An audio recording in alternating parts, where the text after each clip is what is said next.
Arag railway स्थानकाजवळ railway पटरीलगत युवकाचा मृतदेह आढळला. मिरज लोहमार्ग पोलिसांकडून तपास सुरू. मिरज आरग रेल्वे स्थानक परिसरात रेल्वे पटरीलगत एका युवकाचा मृतदेह आढळून आल्याची घटना समोर आली आहे. याबाबतची माहिती मिरज लोहमार्ग पोलीस ठाण्याकडून स्पेशल रेस्क्यू फोर्सला देण्यात आली आहे.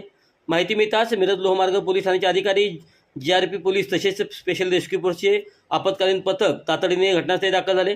पथकाने घटनास्थळी पंचनामा करून मृतदेह पुढील तपासासाठी मिरज शासकीय रुग्णालयात पाठवला. मृत युवकाचे नाव महेश नरसिंह श्रीमंगले, वय वर्षे 25, राहणार लातूर शिरूर असे असून संबंधित नातेवाईकांना घटनेची माहिती देण्यात आली आहे. प्राथमिक माहितीनुसार महेश श्रीमंगले हे सुमारे 1.5 महिन्यापूर्वी मंगसू येथे हॉटेलमध्ये कामासाठी आले होते. ते घरी जात असताना रेल्वे अपघात झाल्याची शक्यता असून त्या दृष्टीने तपास सुरू असल्याची माहिती पोलिसांनी दिली आहे. दरम्यान या कारवाईत महादेव ॲम्ब्युलन्स सर्व्हिस तसेच स्पेशल रेस्क्यू फोर्सचे कमांडर कैलास वडर, महादेव वनखंडे, सागर जाधव, आमिर नदाब, आकाश कोलप व कृष्णा हेगडे यांचा सहभाग होता. या घटनेचा पुढील तपास मिरज लोहमार्ग पोलीस करत आहेत.